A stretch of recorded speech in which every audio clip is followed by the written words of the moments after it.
but California just passed a law making it illegal to require voter ID in any election at all in California. Have they extended this same... Actually what's going on right now. But by the way, they're proud of it. They're not hiding it. But it's only voting. It's not buying a gun or buying liquor or buying a pack of cigarettes or flying on an airplane or renting a hotel room. It's only voting that it's illegal to do. Oh, if you try to buy a gun, I mean, they're going to ID you 6 ways to Sunday. It's so that fraud cannot be proven.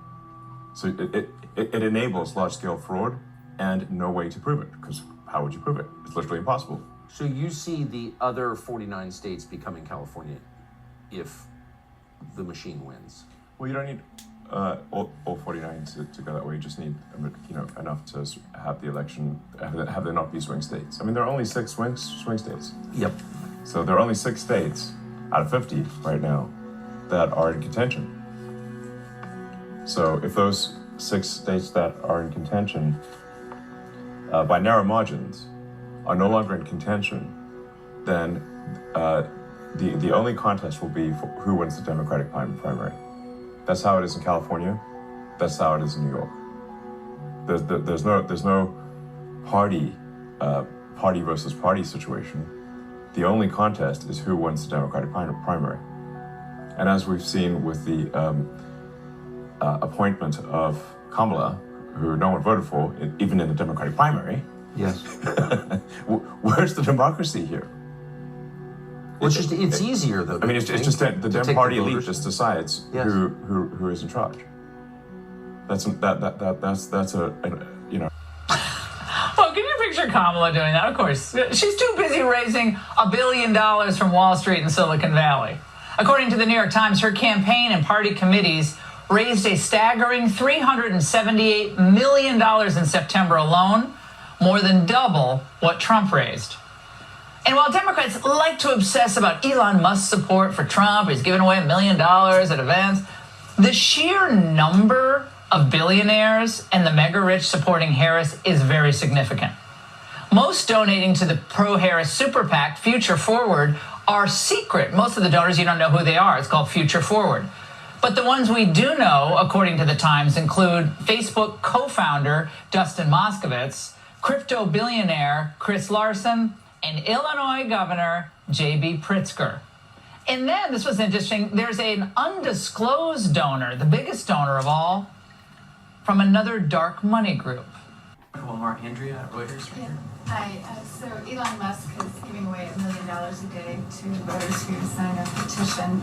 Do you have concerns about that in the context of law, the sort of legal framework around elections? And secondly, a Reuters investigation has shown something like 300 cases of political violence already in the run-up to the election. Can you just address what can be done and what the federal government can do to push back against that? Well, on the first point, I think people are looking into that. On the second point...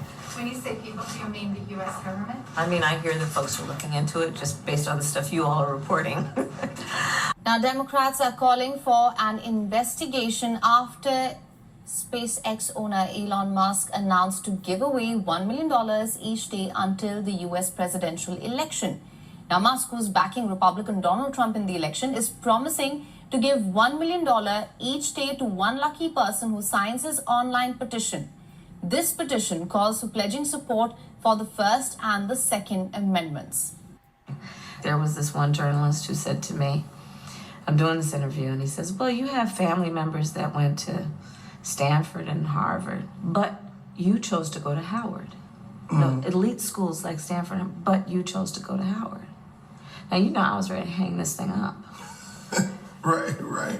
I was I was about to go off, which would not have been cool, because I'm trying to get elected. Yeah.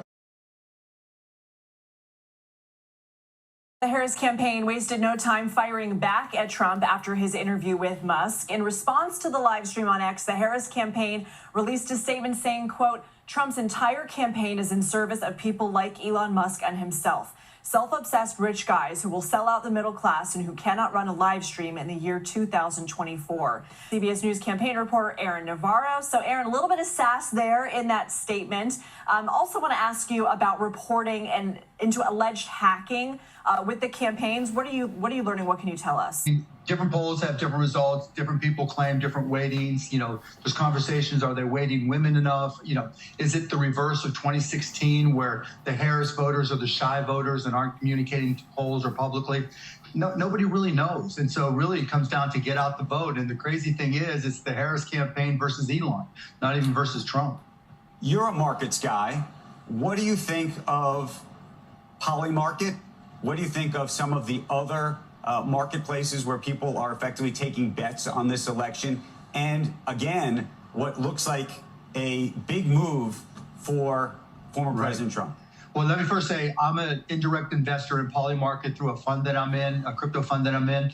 And I know that you're not supposed to be an American and bet on Polymarket. And so it's not really an indication, I think, of anything. And I don't really know what hedges are out there. So it's possible to, bet on one side and not bet on the other. And from all indications, most of the money coming into Polymarket is foreign money. So I don't think it's an indication of anything. Some of what he and his running mate are saying, well, it's just plain weird. Last night, you may have seen I went on Fox News.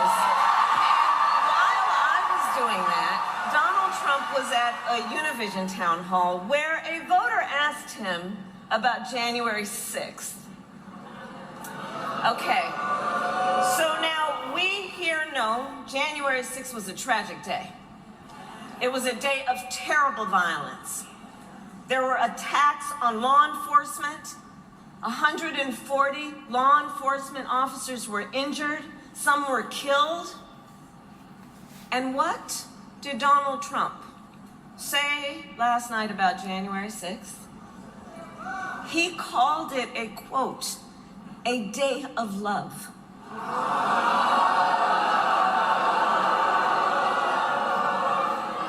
But it points out something that everyone here knows. The American people are exhausted with his gaslighting. It is clear to me, and certainly the Republicans who are on stage with me, the former chief of staff to the president, Donald Trump, former defense secretaries, national security advisor, and his vice president. One, that he is unfit to serve, that he is unstable, that he is dangerous, and that people are exhausted with someone who professes to be a leader who spends full time demeaning and engaging in personal grievances and it being about him instead of the American people. People are tired of that. If that's the case, why is half the country supporting him? Why is he beating you in a lot of swing states? Why, if he's as bad as you say, that half of this country is now supporting this person who could be the 47th president of the United States? Why is that happening? This is an election for president of the United States. It's not supposed to be easy. I know, but it's not supposed to be. It is not supposed to be a cakewalk for anyone. So are they misguided, the 50%? Are they stupid? What is it? I would never say that about the American people. And in fact, if you listen to Donald Trump, if you watch any of his rallies, he's the one who tends to demean and belittle and diminish the American people. Now, before I go, let's end Rita's reality check on a positive note with proof that even the most wrong people in the world can occasionally get it right. As they say, even a broken clock is right twice a day. And in the case of US Vice President Kamala Harris, she got it right back in 2015 when she said this about 18 to 24-year-olds. What's the other thing we know about this population? And it's a specific phase of life. Remember, age is more than a chronological fact. What else do we know about this population, 18 through 24? They are stupid. That is why we put them in dormitories. And they have a resident assistant. They make really bad decisions.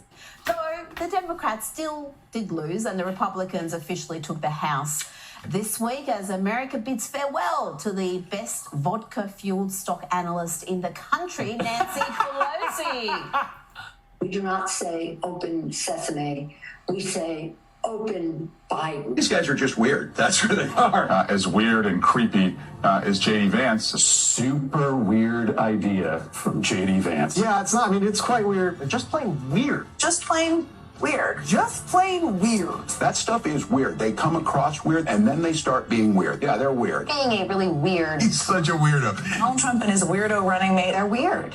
Deeply and profoundly weird. They are weird. These Republicans just being weird, it's just weird. It's really weird. Republican weirdness goes even deeper. He said a lot of things that are weird, a weird style that he brings, weird policies. Let's start with the weird thing, because it is a thing. Just plain weird. What was weird was his talking about Diet Mountain Dew. Who drinks Diet Mountain Dew? Have you ever seen the guy laugh? That seems very weird to me that an adult can go through 6.5 years of being in the public eye. If he has laughed, it's at someone, not with someone. Yesterday, just like Kamala Harris did last week, maybe it was early in the week, time is just a construct anymore. I have no idea what happens from day to day. I spend most of my time in the confines of the studio.